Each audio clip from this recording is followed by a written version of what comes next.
there, Ariana from Crafting Happiness here. In today's tutorial, I'm going to show you how to crochet the thermal stitch. And for this tutorial, I have made two samples. This is a sample made with one color, and you can see the stitches and the thickness and how solid and sturdy this fabric is crocheted with this stitch. And then I've made a sample using two colors just so you can see how this stitch is created. It's basically a double layer stitch. I think it's also known as the double layer crochet stitch. And you can see here how two single crochet layers are crocheted each row. And today I'm going to show you how to crochet this stitch. So let's get started. This pattern doesn't require you to have any multiples of stitches. You can create a chain as long as you like. I am using a yarn and a 5mm crochet hook. You can use any yarn with a matching hook. And this pattern is a really simple pattern. It only uses single crochet stitches and it's a one row repeat.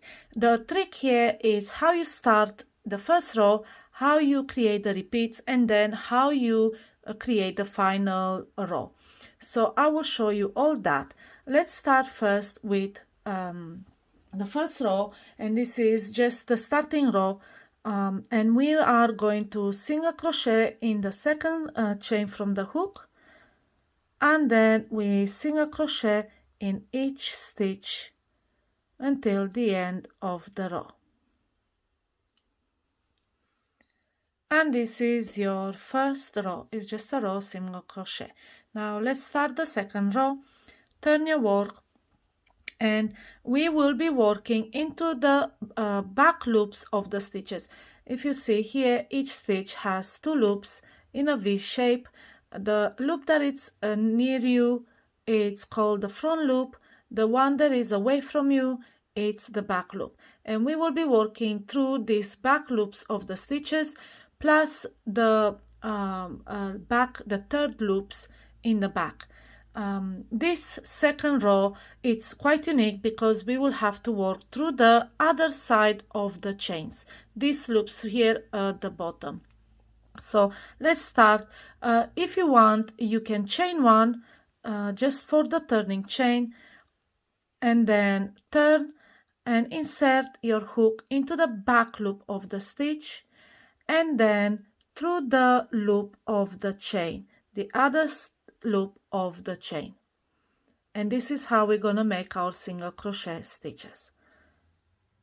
So just make a regular crochet as you would, and now into the next stitch, rotate the work so it will come with the top in front and the bottom right here, and again insert your hook into the back loop and then into the loop at the base,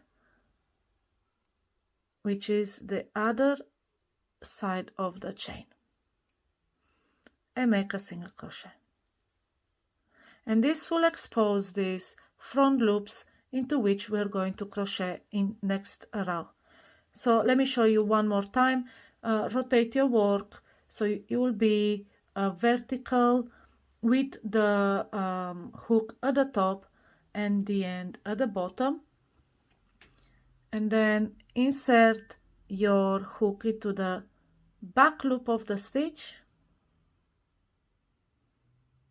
and into the loop at the bottom, which is the other side of the chain. I don't know if you can see here, these are the chains, and you're inserting it into the other side of the chain, and then you will have these loops on your hook, yarn over, pull up a loop, and make your single crochet.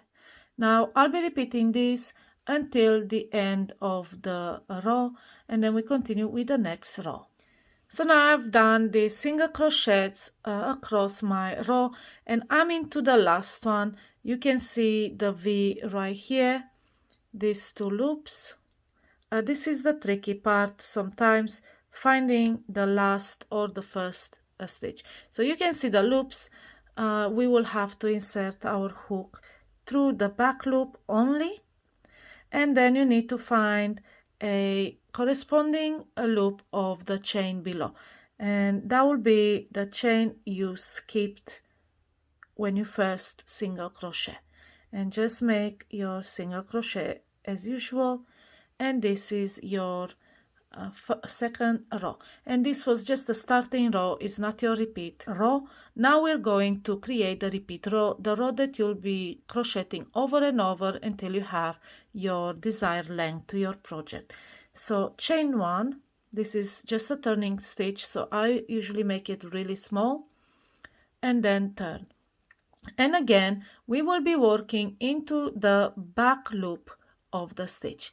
So insert your hook into the back loop and into the expose loop that you haven't used from the previous row. Remember, we only use the front loop that will expose the back loop, that will expose the front loop of the stitch. And as you turn, they are here at the bottom, parallel to your stitches. So it's easier if you just turn your work vertically with a hook and a loop at the top and the end at the bottom, and this way you can actually see the stitches better. So insert your hook into the back loop and then into the exposed loop from previous row and make a single crochet. And as you do, you'll see the stitches start to curl, your work starts to curl, and you'll become thicker. This is how you crochet this stitch. It's basically gonna curl and bring it together and create this really thick pattern. Okay, so again, let's go into the next stitch, into the back loop, and then corresponding loop, which is usually quite parallel to it. It's easy to just straight push your hook through and make a single crochet, and then so on, make a single crochet in each until the end of the row. Now again, I am at the end of the row, and like I said, it's very easy to skip the last stitch by mistake. What I recommend is that when you make your first single crochet in the row, put a stitch marker in it so you know, okay, that's my last stitch when I turn back. I've done this many times, so by now I know these are the loops that I'm supposed to crochet in. But if you're at the beginning, make sure you don't miss out that last stitch. And this is the third row, and this is your repeat row that you make over and over until you have the length to your project that you want. And if you turn it upside and you look from the top, you can see these two rows. You basically crochet in 2 rows in parallel to each other. It's a double tick pattern, and it's great for bags, for anything that needs a sturdy fabric like baskets and anything like that, pot holders. And just repeat this third row over and over, and then when you are done, it's time to close and make the final row. This is done a bit different, and let me show you how you close this. Again, once you're done with your repeats, make a chain turn, and instead of working into the back loop of the stitch, we are going to insert our hooks through the entire stitch and also the corresponding loop, the loop that is parallel to your stitch, the exposed front loops of the previous row. So this is how you finish your project. You insert your hook through the entire stitch and then through that exposed front loop and make a single crochet, and again insert it through the hook, through the loop,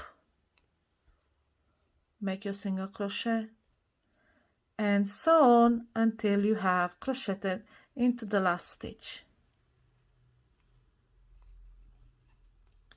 And this is how the final row looks like. You can now see the two sides the two parallel layers you were crocheting are now joined, and you don't have an edge anymore. It's all smooth. Here is the sample. You can see how it looks like around every single edge.